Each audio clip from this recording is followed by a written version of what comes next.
Okay, hello, welcome. So today we're going to talk about, well, happy Friday, everybody, by the way. Let's start there. Normally we don't Fridays, but this is a different week. So I should say next week's different, which makes this week different. So we're going to talk about job interviews, basically, or how... From when you see an announcement, a job posting, to the moment that you get an interview. This whole process is what we're going to look at. Not something we normally typically focus on, just because, you know, it is what you apply for the job, right? There's a lot more involved. And so today we're going to go in detail about this. But my first question is, Elle, you and your husband are from Thailand, correct? Elle? Okay, yes. I couldn't find it. Yes, we from Thailand. We from Thailand. So, do you mind if I ask how your husband found the job in the United States? Because that's why you moved, correct? Yeah. He's been here 40 years something, and he got a job. He just applied a job. Yeah. He just applied because in those days he said he got a job for the newspaper. Okay. So is he with a different company now? He worked with this. He worked for government for 20 something years. Okay, that's good. Yeah. All right, so I won't ask more details just in case. But my question is so he just sent his resume. He just applied for a job. Yeah. While still in Thailand? No. He got here from his older sister came here. Yeah, she married with American who where they met in Thailand because his sister was working at the camp like a refugee camp something, and he met her husband, American. He was in those days. He was in military base in Thailand, and where they met, and then they got married, and then they came here, and then his sister applied him a green card. In those days, very easy. I was going to say, it's a bit strange nowadays for your sister to apply for your green card. Nowadays, I'm pretty sure you have to be married, basically, in order to get your green card. Nowadays is a little bit difficult for in the past. Your sibling can apply a green card for you in the past, and it's easy. Like 40 years ago, when he applied a green card for my husband, not so long. It didn't take so long, and then she got green card and she mailed to my husband and and then my husband came here with a green card. It's easy. It's 40 years old. 40 years ago, it was easy. Now it's so difficult. Even in sibling, is even the parents. The parents like it's not easy like before. Okay. Yeah. Because Trump tried to cut. He's trying to ruin the world, okay? So I don't know. he's trying to do that. So he's making everything more difficult. Yeah, right. I mean, if you want to talk about immigration, I mean, you and me, and not so much, but we could talk about immigration all day, I'm sure. I mean, even for me, my parents said something this weekend, or this last weekend. My dad's on a bowling team, okay? And so he was saying something about these foreigners that are there and how you can't even pronounce their names. And I'm like, Dad, don't forget that I'm an immigrant here in Spain, okay? I know I'm your daughter and you don't understand this, but I have something to tell you about this too. It's just sometimes they're so and my parents are wonderful people. They really are. I mean, I think a product of their them is, but it's hard when people don't realize it when it's the opposite. I came to a foreign country. I was here My paperwork didn't go through, so I technically was illegal for a while. I hope no one, well, it's too late now, I'm legal. So, but I was illegal for a while, you know, and I had sent my paperwork. The paperwork never arrived. I didn't know I had to get it certified. I didn't understand that word when I was, you know, the first year here. So, you know, I had some issues, but because it's Spain and they're pretty relaxed with their laws, nothing ever happened. I didn't have any issues. So I was technically an illegal immigrant. So look at me in my case. I was only trying to help myself and teach English. You know, there's other people that their families, and we'll go to the stereotypical situation of a South American or a Mexican person going to the United States. They're looking for a better life. You know, in America, the United States supposedly is supposed to be this amazing place. One, I don't think it is. I would never live there again. So, Al, I don't know how. I mean, I'm sure it's me either. Thailand in the I don't want to, but my husband, he get used to live here, and then he has a lot of problem with his health. And going back to Thailand would be difficult for him. And living here because he have Medicare, he has insurance, it's gonna cover everything. But if you go to Thailand, Medicare cannot cover like how I said, yes. Yeah, and then I don't like the situation in Thailand right now because we have the military run the country, but it's very complicated in my country because we have monarchy. That's the big problem. So staying here is the best option for us right now. Yeah. And sometimes that's what you have to choose. Me, I'm extremely happy here in Spain. I'm very happy that I'm here. And sorry, I was reading Ken's comment. And so, you know, the same thing is that I was illegal here. I was an illegal immigrant. I'm not now. I have all of my paperwork, I promise. You know, it's the same thing. And so I think my parents don't look at it the same because they think, well, you're an American. You're in Europe, civilized countries, you know, like the white people, you know, that kind of thing, you know? And I think he doesn't understand that. It's like, no, I mean, they're just trying to help their family. And I mean, there's some people I have on Facebook that, again, they talk about the Trump wall and how great it would be. And then, like, the next day I saw a video about how America needs immigrants. Can we just think about 200 and some years ago, who actually was in the United States and who wasn't? Because none of us would be there. None of us. When they asked me about why I moved to Washington State, I didn't tell you the real reason I'm moving, because it's very sensitive issue, I think. Because since you white people and Americans, and it's just complicated. That's what made me to see a therapist. And because I get paid badly. That's the other thing too, is that there are some areas. I mean, my parents are relatively closed-minded. I mean, we're from Wisconsin. Wisconsin is not a very modern state. And, you know, I love Wisconsin. I'm from there, born and raised, happy. I was, you know, I had a great childhood. It's a great place to grow up. But as far as being open-minded and looking past, you know, what you have as the American dream, there's really, you know, they focus on that. They're in their own little bubbles. And hey, I'm happy for them. Sometimes it would be easier, I think, to live like them. But at the same time, I'm not like that anymore. So, you know, to see them from the outside, it's not the same as if you go to New York City. Okay, it's not the same if you go to, I mean, even Austin, Texas, or Dallas, Texas, or any of the really big cities. I mean, I have cousins. I have 3 cousins that were born the same year, which is strange. All of them grew up in very different areas. Each of them has turned out quite different. So, you know, it's because of where they grew up. That's all there is. So, you know, if you're having those issues, I'm not surprised. I'm sorry for you, and I'm quite lucky that people know me here, and there's a lot of foreigners here in the town that I live in, nearby, especially on the coast. So we're not so strange anymore, which is really good.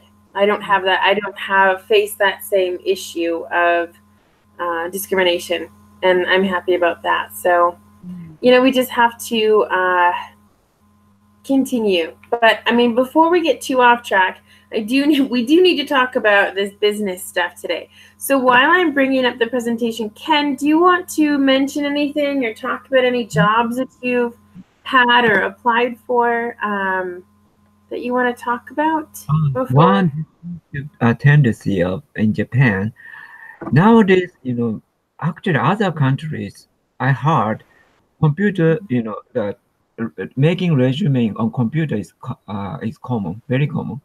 But in Japan, it's computer resume is begun to acceptable, but Right. still, some people believe handwriting resume is better than computer writing resume. That's Okay. straight happening. Some people it's very difficult to read.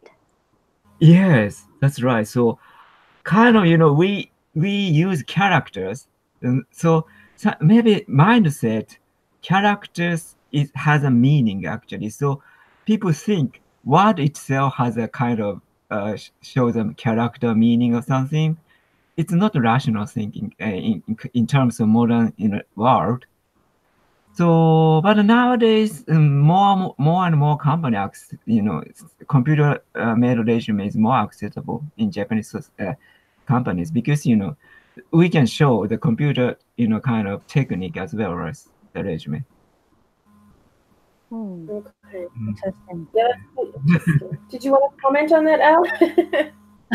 No, because of my handwriting is bad. Yeah, me too. That's why I suffer from this. Also, Really? Yeah, I my husband always says that. yeah, it's a problem for us. Yeah, because I was left-handed. I'm left-handed, but at that time when I was a kid, teacher didn't know the kind of the brain things of the left-handed, right-handed. So my teacher said to me to read a letter character in right hand. So my handwriting is pretty bad actually. So you're So technically left-handed, but they made you write with your right yes, hand. yes. So now I can still write a letter a character left hand, but it's not good at it because from the beginning I have to write right-handed. So at that time, but my parents, my American relatives informed my parents, you know forcing to change the left-handed to right-handed is harmful for the brain kind of thing. So my parent forced me to other things to use right hand, but the teachers request in the school maybe I just follow maybe they just follow that things. So anyway, so I'm happy computer related computer made written resume is accessible. I graduated almost all school I graduate has a long name. Yeah. It's very tiresome actually just writing a name of the schools. I don't know why, but yes. That's crazy. Right. Do they have the reason of doing that? Yeah, that I explained, Japanese people using characters, Chinese characters, as well as Japanese letters. So character has a meaning actually, symbol. So some people believe that, how can I say, the way of writing is a kind of art, also spirit has a spirit or such kind of thing, character. Oh, okay. Yeah. It's also kind of superstition. What do you call superstition? Superstition. Yes, yes. Interesting. So, I mean, and this is relating back to work a job, right? Because I mean, you do have to write. Before you had to probably. What was it like before computers, Ken? What is it? I subscribe the computer written resume because there's no rule for handwriting resume kind of thing. Yeah, it's legal, completely legal actually. So. Well, that's crazy. I've never thought of that before because I've always had computers. When I was growing up at school, we had computers when I was in probably first grade or second. I don't know when you start working with computers. So I guess, wow, I'm one of those spoiled people. Okay, I'm just realizing this, everybody. So, all right, well, let's talk about how to impress an employer before you even work there. All right, I'm trying to get a little creative with my titles here and expressing things. So, are you looking for a job? Well, today we're going to look at some ways you can impress an employer before you even set foot in the company. So I've added set foot here. What does this mean, to set foot somewhere? Enter. To enter, exactly. Literally put your foot in the business wall, within the walls of the business or the company or something, okay? So another just typical phrase, as like I said, I'm trying to add those in. So number one, Ken, you had less talk time so far, so why don't you go ahead and read this for us, and I'll move this down when needed, okay? Okay. Number one, apply for jobs you qualify for. The last thing you want to do is waste an employer's time, and so only apply to jobs that you could actually do. Sometimes it's best to start a job that you are overqualified for, as you might have the opportunity to get promoted and work with the company long term. This is a great thing to mention if you finally get the interview. Companies look for long-term employees so they can build trust and confidence in a person. Also, they know that you are serious about the job and are looking to be with them for a long time. All right, so almost a full page of information here. So I'll go back up to the top. So apply for jobs you qualify for. Now, all of us can, might say, well, I might not have this or this, but I'm going to apply anyway. And normally you think that's fine. However, if 100 people apply for a job and 50 people have everything they're looking for, you are going to go out the window. Bye-bye. No. So what they're saying is, if you really want to present yourself well, don't waste their time. Go to a job that you actually can do, okay? It depends. If it's a very qualified job and you're a little underqualified, then sure, maybe, okay? This is just information for general people, okay? This isn't actually something that you have to do every time, because maybe you'll find a position or you'll go for an interview for a job and they'll say, okay, you're not great for this job, but you are great for a different job. So let's, talk about that, for example. So you never know. But in general, they want you to apply for a job that you're actually qualified for. Okay? So let's see here. As it says, yes, sometimes you want to be overqualified for a job. Now, this could be good. I don't think it could be bad, because maybe, let's say you quit or you get fired from a job or even let go. And so you have to apply to other jobs and you need something. So you think, okay, well, I've done more important jobs than this, but I need something now, so I'm going to apply. It's a really great thing for the company to see that, because then they think, okay, you're going to grow with us. You're going to help us. You're going to continue.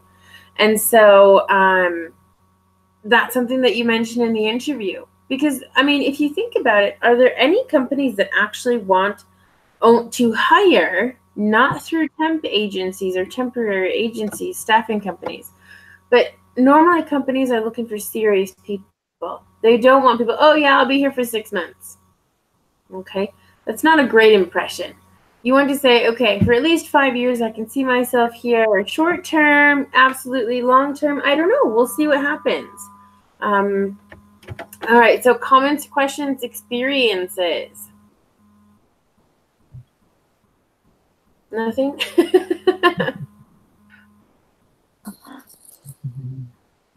Yeah, I think that sometimes it's very difficult to apply a job that I think you can do more than that, but you have to apply the job that what should I say? Like I am secretary, I have to apply for a clerk, like something like this. I think I feel like You could be doing more, or you deserve more even. yeah, it feels like not good. I don't know how to explain. No, that's exactly. You feel a little bit, oh, so yeah, I have to do this. Okay. I don't want to, but I mean, sometimes you just have to. There's no other options, which is unfortunate, but it depends how much you really need the job, actually. So it's just something you have to take into consideration. But if you want a really good opportunity at a job, at a full-time even job, then you have to do these kinds of things. Maybe start out a little lower on the totem pole than you want. Okay. So good. Well, let's take a look here. Let's go down. And Al, I'm going to have you read. This one's longer as well. I think the first 2 or 3 are almost the full page. Okay? Okay. So direct your experience to the job, just as I did with Ken. I'll move down when needed. Okay? Okay, sure. If you really want to get in good with the employer, you should put the most relevant jobs you've had at the top of your resume. At the top of your resume, in chronological order. Even if there are other jobs, you can eliminate others that don't have anything to do with the position you are applying for.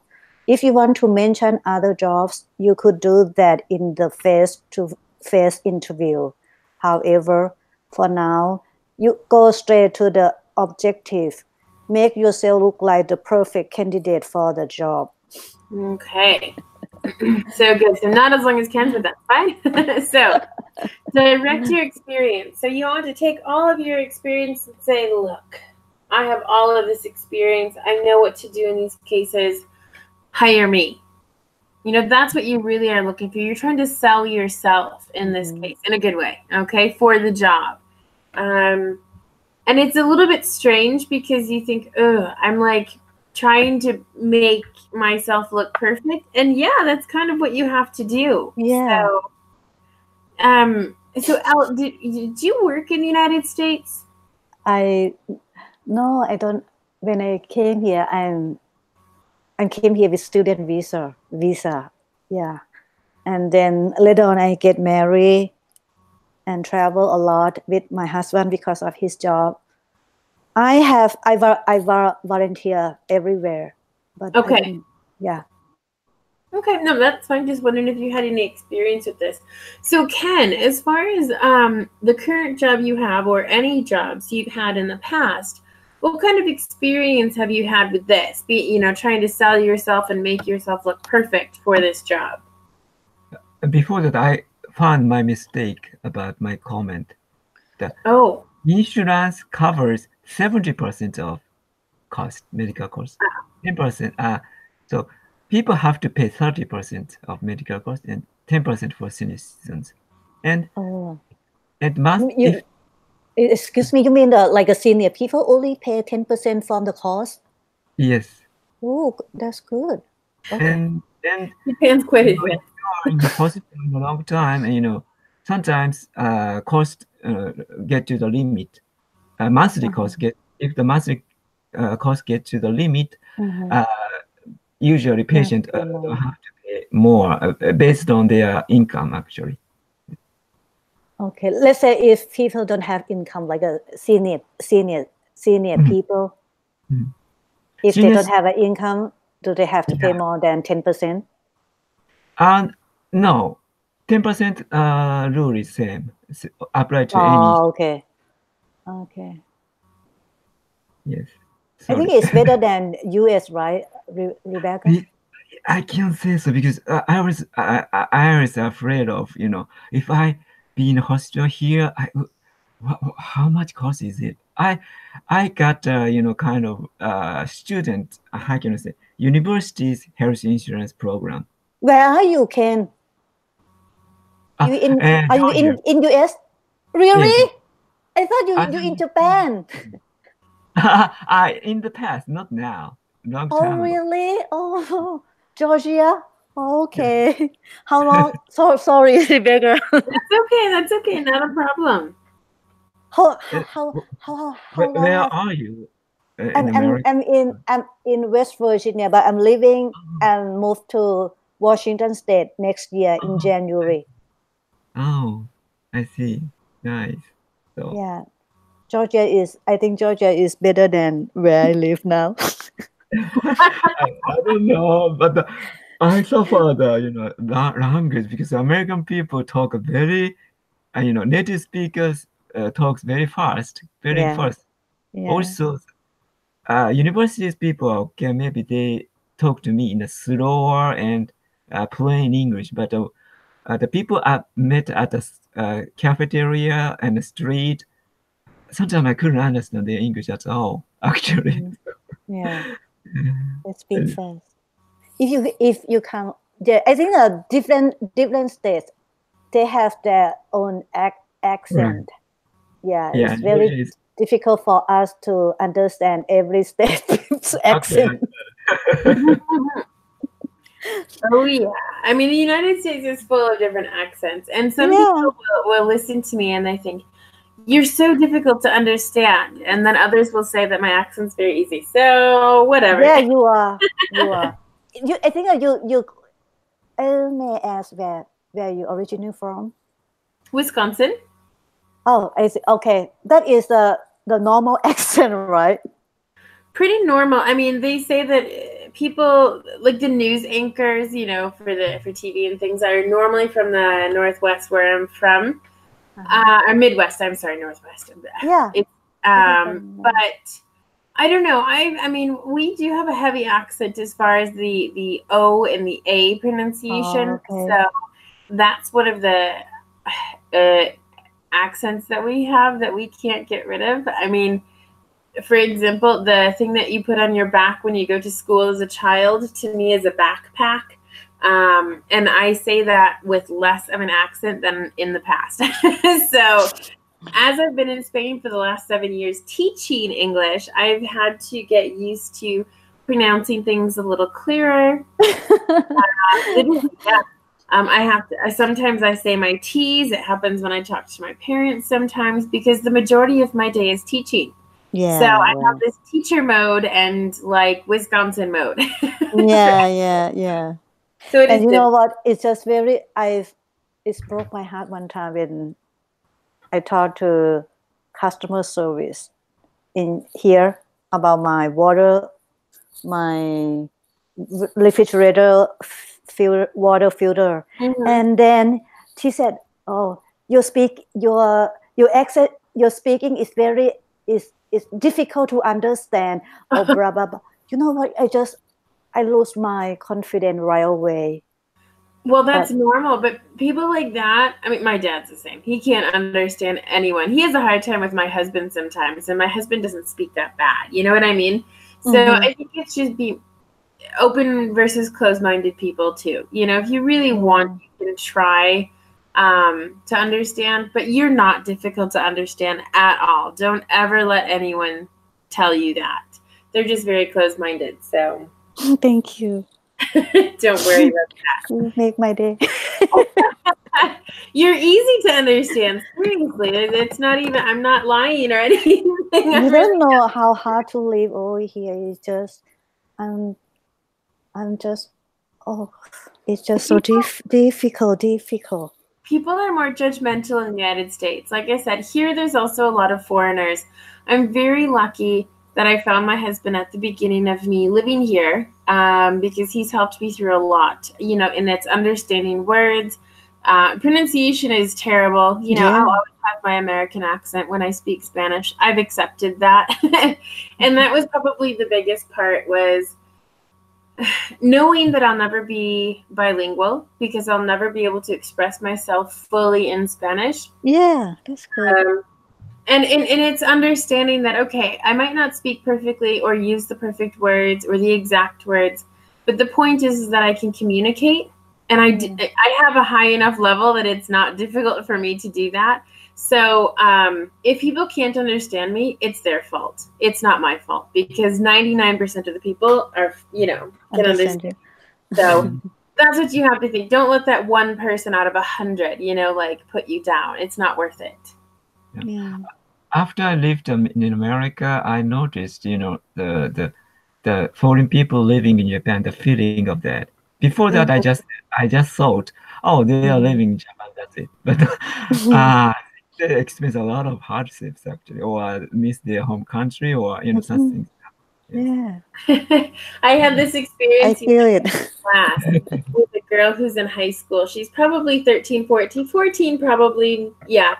And we were talking about what the present simple is in Spanish so she can start to relate. I think I mentioned this the other day, that she can start to relate English with Spanish because she confuses the present simple and continuous. And I thought, okay, let's go to your language and talk about this.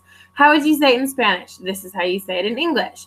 And then after we went through the present simple, she's like, wow, I'm really surprised at how well you speak in Spanish. And I was like, thank you. A high schooler is giving me a compliment. And, it's those moments that, you feel good. And yeah, Spanish is a lot more difficult than English. But oh, really?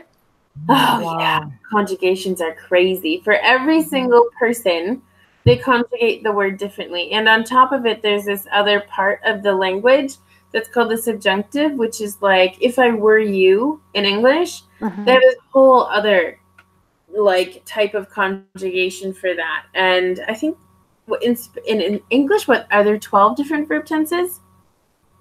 So I think in Spanish, I think I'm guessing, but there's like 14 or 15. So, I mean, conjugations are a nightmare. And then on top of it, they have these things that don't exist in English. 40 tenses. I'm sorry? 40 verb tenses. 14, I think. Yeah, 14 or 15. Because there's two, for our past simple in English, there's two verb tenses. Then they have the subjunctive. Even the English tense is too many for me. So. Welcome to my life. Like I said, I've accepted the fact that I'll never be perfect. And when you do that, that's okay. So, I mean, you feel better about yourself and you really, again, what's the most important? Communication. If you can communicate, that's number one. Next, vocabulary, words in general. Grammar structure is not important for understanding. It's of course, it makes you sound more like a native, and I always stress, sound more like a native, because I know that's what you want. You don't want to sound like an English textbook. Nobody does. So that's what I try to do with these classes for you is, not only to try and teach the business class today, but, talk about life and things, because the language is something that you live with every day. And as a foreigner living in a different country, I have that. My life is established here, but I still have the other side of my life in the United States that I don't see regularly. So there are difficult moments, it takes me forever to get home, and I hate that, but I chose that. It too. I hate it too. And you probably took longer to get home. And the strange thing is, if I live in different countries, that country became a part of me.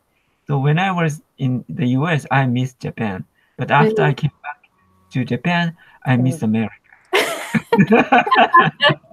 Well, I know. As a guinea, they say here in Spain, that's the foreigner word. People never. I have such a mix. I have a mix of my American life and my Spanish life and my life with my husband. So for food, we eat whatever I cook.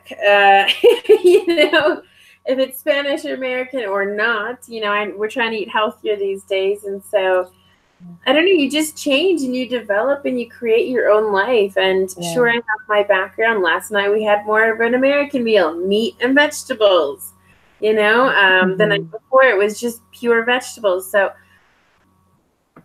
it doesn't matter where you live, who you are, you can always just decide where you want to go with your life and how you want to live your life in whichever country you live in. So you can make it. You can create a happy environment, no matter where you live. Yeah. And you should. And that's the other thing, is that you should do that, because we only live once that we remember. So it's important to have a good life. And so, I mean, like I said, Elle, your English is amazing. Don't let anyone tell you otherwise. They're not important. They're terrible people. I have been told a lot. I try to, because I try to fix my pronunciation badly, because over here they don't try to understand the accent at all. If you don't speak, like, they're not gonna try to understand you. It's not like from the West, right? From the West is easier. Mm-hmm. Yeah, they have so many accent over there. Well, we all have accents, and it is what it is. So Yeah, I'll have to do a conversation class about this, because we obviously have many things to say. Yeah. For now, let's stop. I'd like to get back. We have 10 more minutes. Okay, sorry. No, it's fine. It's wonderful. It's really important for everyone to hear this information as well, because we're people at the end of the day. Okay, we're not robots. Yeah. So, Ken, could you please do me the favor of reading about the cover letter, please? Okay. Number 3, the cover letter. Your cover letter is extremely important when apply for a job. It is the first impression the hiring manager will have. So write it carefully and well. Not only will it back up the information on your resume, you will be able to expand on your experience and expertise maybe, yeah, of your previous jobs. It's also very important to relate these experience with the job you are applying for. You can add negative things or things you want to improve on with the company. You can add this by saying, I don't have much experience in blah blah, but I'm excited to learn more about the process and improve my CV. Right. Very good. Take a deep breath. Ken, you did good. Back up to the top. The summary to this is basically write a good cover letter, because like it says here, it's the first impression the company will have on you. Okay. Again, if you don't have experience in something that they're looking for, or that is required for the job, all you say is, I have little experience in this area. I am, extremely excited, or I've always wanted to improve myself as a career professional. So I'm more than happy to learn and take a course, something like that. Okay, so you can, excuse me, say something not negative, but a downside. Okay, maybe you're not ready in this area. Maybe you don't have this, but that you're willing to do something because of that. Okay, that's the important part. Any questions here? No comments. We don't have time, but any questions? No questions. Cover letter is not common here, so is that a form of the concrete form of writing these? No.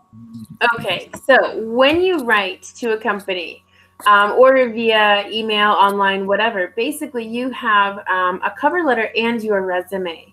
Your resume is the information of your previous jobs, okay, or your CV. Then a cover letter basically is you're sending literally a letter to the company, trying to add with more detail and explaining, say, okay, you want this, I do that. I've done this, I've got experience, I have 6 years of experience. And basically, again, you're trying to sell yourself, but this time in a letter dedicated to the person who's hiring. Okay. So it allows you to explain. Maybe you say, oh, I've done this job. Okay, great. But what did you do? How does it apply here? And so what you're doing is connecting your experience with the job that you're applying for. How about the start, the word, starting word, and and ending word?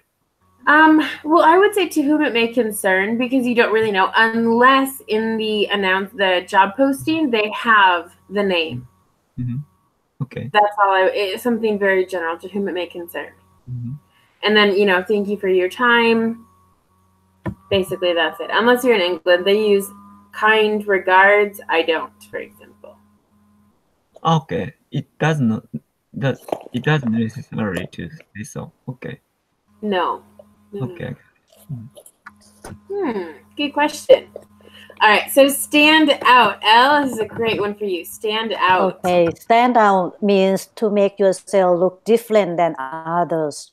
So in this case, you should start with information that makes you a better candidate than others.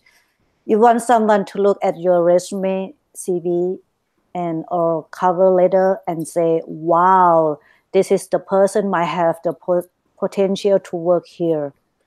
That way, you can be a candidate for the next round of the hiring process. Also, it's not a bad idea to print your resume on a different color papers, so it's easy to find later. Okay, some good information here. Basically, to stand out, you want to be different. So highlight the different tasks that you've done. Maybe specific programs, apps, advertising, marketing, whatever. And really focus on that. Something that you don't think is necessarily normal or that other candidates might have. Also, this is something that they told my mom as she was let go from a job and she was older.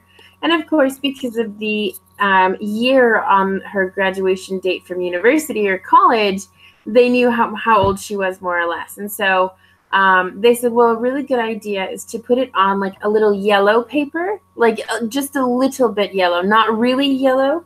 But when you put it with all white papers, you see that one. Okay.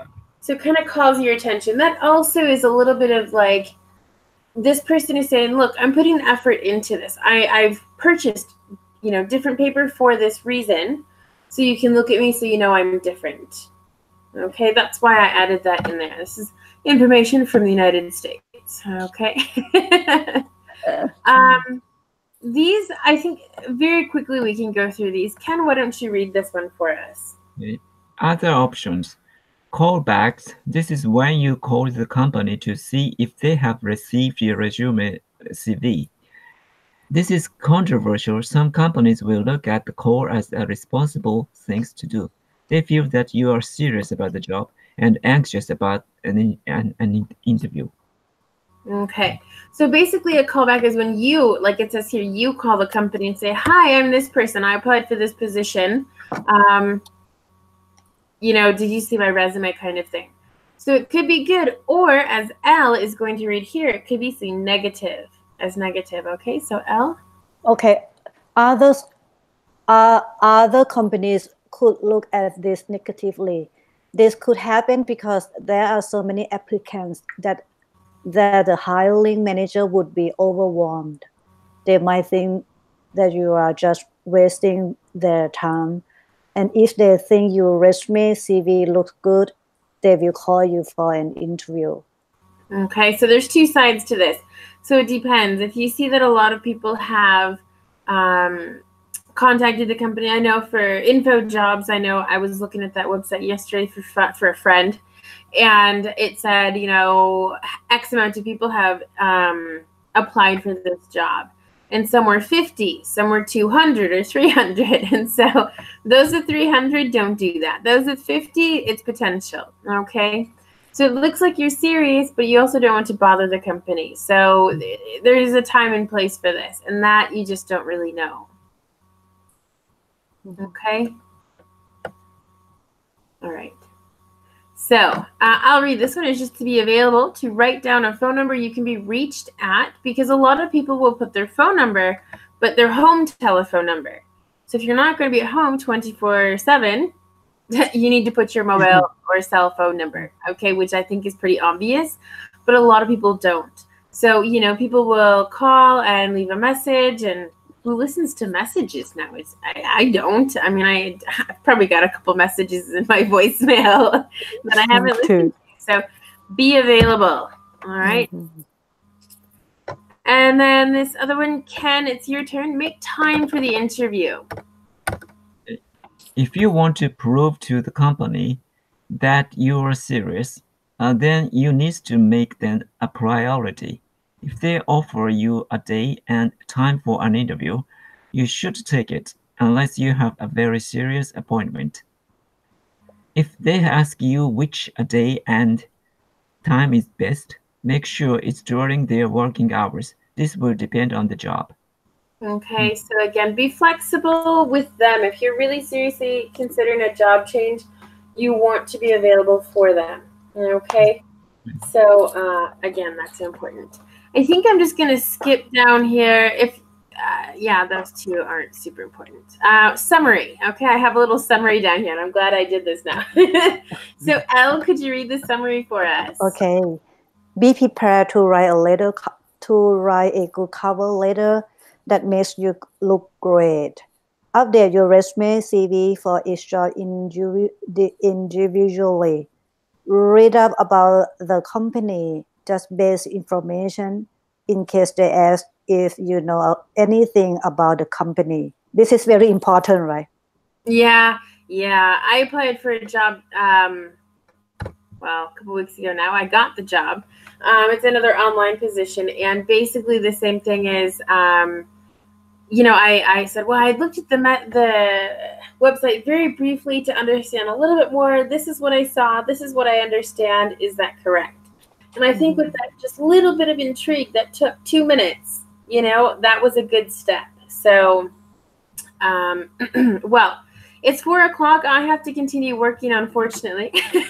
So it was great to have both of you here again. Great conversation. Yeah. I'd love to continue. I could continue all day talking with both of you. Unfortunately, work has another plan for me today. So as always, enjoy your days. I'm going to enjoy my holiday next week. So have fun. Yeah, no class next week. I'll the 10th, okay? No class next week, right? No, unfortunately not. Sorry. Okay, no problem. Have fun. I will. Don't worry, I will. I see you the weeks after, right? Yeah, absolutely. December 10th, I'll be back. And we'll do 3 classes that week too, okay? Oh, cool. Okay. Sometimes I forget on last Wednesday. It's past almost 10. Oh, wow. I forget to last Wednesday. I wasn't here because I forgot. That's okay. Don't worry. We'll do Monday the 10th will be 2 hours earlier than today, okay? So think about that one. If not, we'll see you on Wednesday and Friday is at the same time as today, okay? Okay, thank you. The 10th. All right. So see you soon. Bye, everybody. Bye-bye, everyone. Bye. Thank you.